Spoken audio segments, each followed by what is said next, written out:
శ్రీమాత్రే నమః. వైశాఖ పురాణం 26వ అధ్యాయం. వాల్మీకి జన్మ. నారద మహర్షి అంబరీష మహారాజునకు వైశాఖ మహత్యాన్ని చెప్పడం ప్రారంభించెను. శృతదేవ ముని శృతకీర్త మహారాజుకి శంఖవ్యాధుల సంవాదాన్ని చెప్పుచూ ఇలా అనెను. తమ ఎదురుగా ఉన్న మర్రి చెట్టు కూలుట, దాన్ని తొర్ర నుంచి వచ్చిన భయంకర సర్పరూపము దివ్యరూపమును ధరించి తల వంచి నమస్కరించి నిలుచుట చూసి శంఖవ్యాధులు ఇద్దరును మిక్కిలి ఆశ్చర్యపడిరి. శంఖుడు ఆ దివ్యపురుషుణ్ణి చూసి, ఓయి, నీవెవరవు? నీకిలాంటి జన్మ ఎలా వచ్చినది? విముక్తి ఎలా జరిగింది? ఈ వృత్తాంతమును వివరించమని అడిగాడు. శంఖుడు అడిగిన దానికి ఆ దివ్యపురుషుడు సాష్టాంగ నమస్కారము చేసి ఇలా చెప్పడం ప్రారంభించాడు. ఆర్యా, నేను ప్రయాగ క్షేత్రమందున బ్రాహ్మణుడను. కుశీధరుడు అను ముని యొక్క పుత్రుడను. మాటకారిని.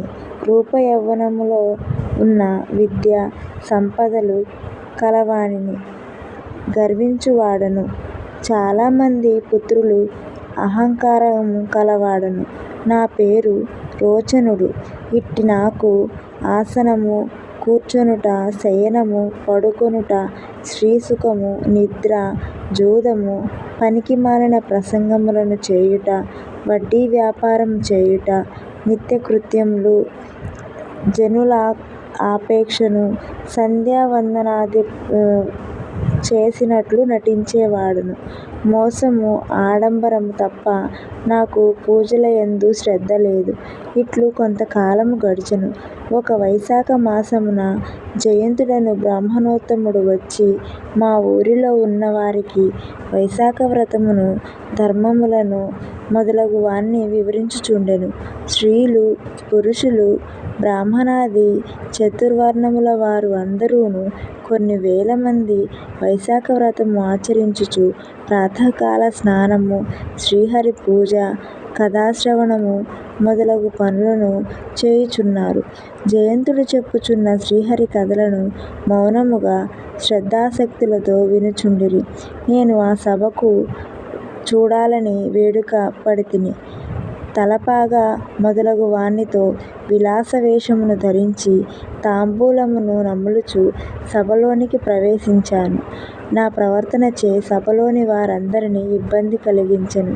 నేను ఒకరి వస్త్రములను లాగుచు, మరొకరిని నిందించుచు, వేరొకరిని పరిహసించుచు, అటు ఇటు తిరుగుచు, వేరొకరిని తిడుతూ, అలా అటు ఇటు హరికథా ప్రసంగమును శ్రవణముకు ఆటంకము కలిగించితిని. ఇట్టి దోషముల చేత నా ఆయువు క్షీణించి రోగగ్రస్తుడిని అయి మరణించితిని. మిక్కిలి వేడిగల నీటిలోను సీసముతోనూ నిండి ఉన్న నరకములో చిరకాలము కాలకూట సాన్నిధ్యము నుంచి 84 లక్షల జీవరాశులయందు జన్మించుచు భయంకర సర్పమగు రూపమును పొంది విశాలమైన ఈ మర్రి చెట్టు తొర్రలో ఆహారము లేక బాధపడుచు 10,000 సంవత్సరములు ఉంటిని. దైవికముగా నీవు చెప్పుచున్న వైశాఖ మహిమను విని పాపములను పోగొట్టుకొని శాప విముక్తుడనై దివ్యరూపము పొందితిని. నాకిలాంటి భాగ్యమును కలిగించిన నీకు కృతజ్ఞుడనై ఇలా నమస్కరించుచున్నాను. స్వామీ, మీరు నాకు ఏ జన్మలో బంధువులో తెలియదు. నేను మీకిప్పుడు ఏ విధముగా సహాయపడలేను. అయినను సజ్జనులు అన్ని ప్రాణులతో స్నేహమును కలిగి ఉందురు కదా స్వామీ. సజ్జనులు దయావంతులగు వారు నిత్యము పరోపకారులై కదా స్వామీ. నాకు సదా ధర్మబుద్ధి కలుగునట్లు, విష్ణు కథలను మరువకుండా ఉండునట్లు అనుగ్రహింపుము.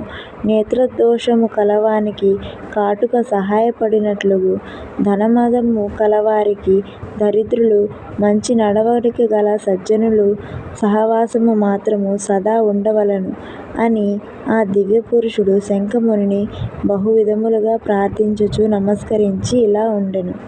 శంఖముని తనకు నమస్కరించి ఉన్న దివ్యపురుషుణ్ణి తన బాహువులతో పైకి లేపి తన పవిత్రమైన చేతులతో వానిని స్పృశించి వానిని మరింత పవిత్రులుగా చేసెను.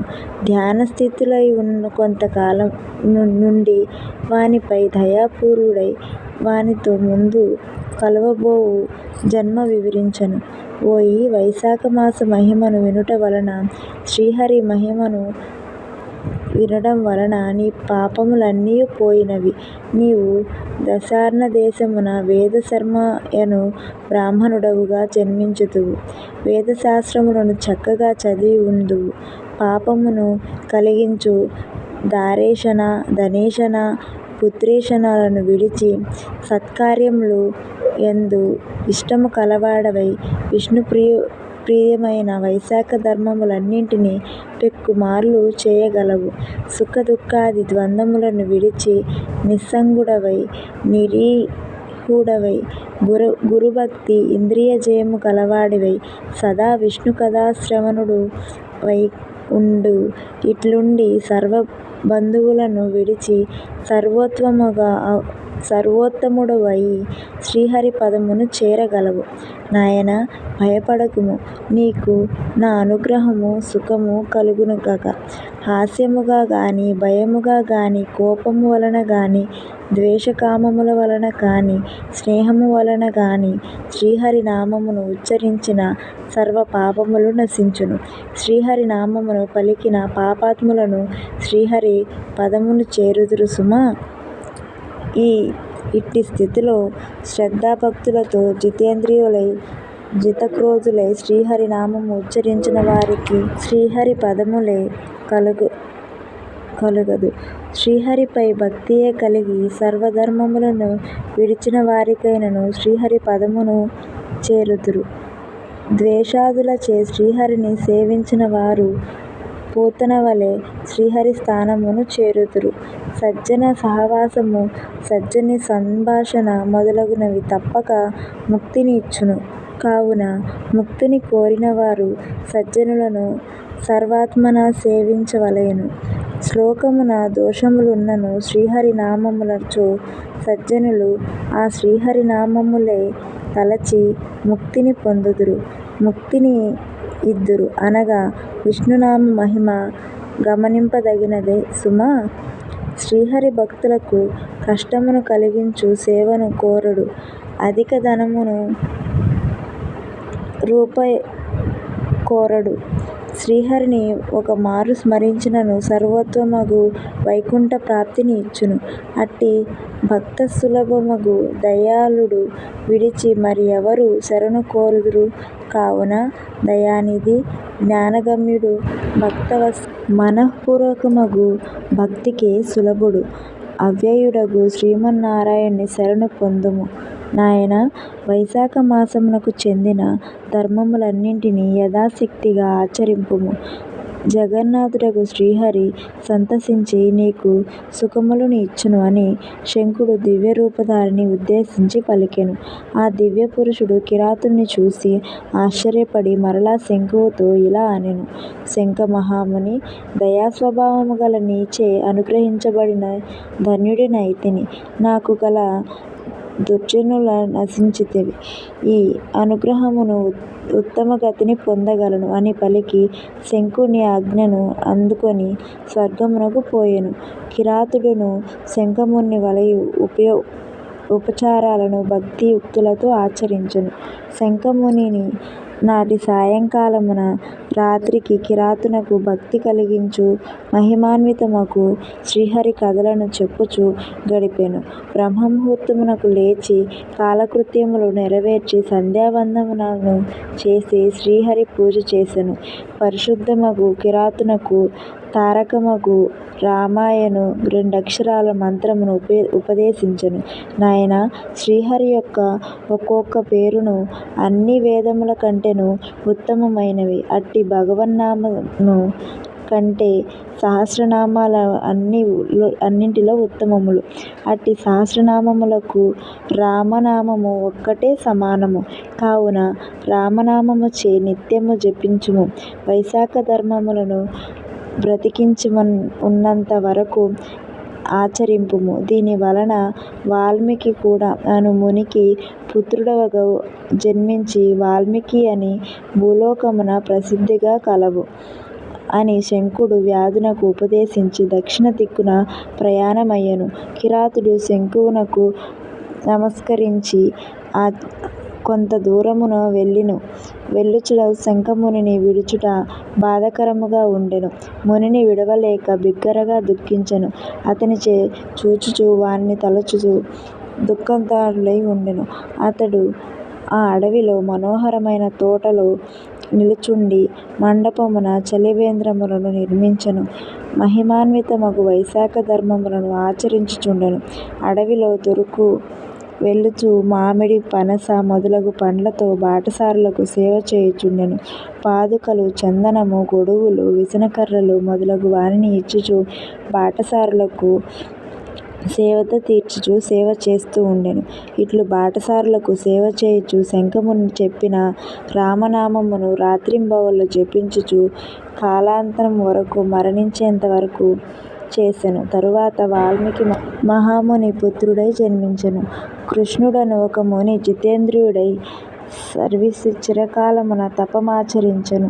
బాహ్యస్మృతిని విడిచి మిక్కిలి తీవ్రమగు తపము ఆచరించెను. కొంతకాలమునకు వానిపై మట్టిపడి ఒక పుట్టగా అయ్యెను. పుట్టలు కట్టినను బాహ్యస్మృతికి విడిచి తపము ఆచరించుట వలన వానిని వాల్మీకి అని పిలువసాగిరి. కొంతకాలమునకు అతడు తపము మానెను. వానిని చూసి నాట్యకత్తెలు మోహించి వానిని వివాహమాడెను. వారిద్దరికీ పుట్టిన పుత్రుడు వాల్మీకి అయ్యెను.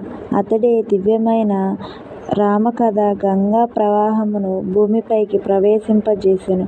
అతడు రచించిన రామాయణ మహాకావ్యములు మానవుల సర్వకర్మబంధములను పోగొట్టునదై ప్రశాంతులను, ముక్తులను చేసినది.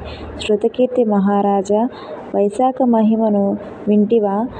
దుష్టుడగు కిరాతుడు శంఖుని పాదములను పట్టుకొని దుర్బుద్ధితో అపహరించి వైశాఖ మహిమ వలన శంఖునికి శిష్యుడై పెక్కు ధర్మములను విని ఆచరించి వాల్మీకి అయి జన్మించి పవిత్రమగు రామకథను లోకములకు తెలిపిన చిరస్మరణీయుడయ్యెను మహర్షి అయ్యెను. పాపములను పోగొట్టి పరమానందమును కలిగించే ఈ కథను విన్నవారు, చెప్పినవారు పునర్జన్మనందరు ఉండదు, ముక్తిని పొందెదరు అని శృతదేవుడు శృతకీర్తి మహారాజుకు శంఖవ్యాధ సంవాదమును వివరించెను అని నారదుడు అంబరీషునకు వివరించెను. వైశాఖ పురాణం 26వ అధ్యాయం సంపూర్ణం. శ్రీమాత్రే నమః.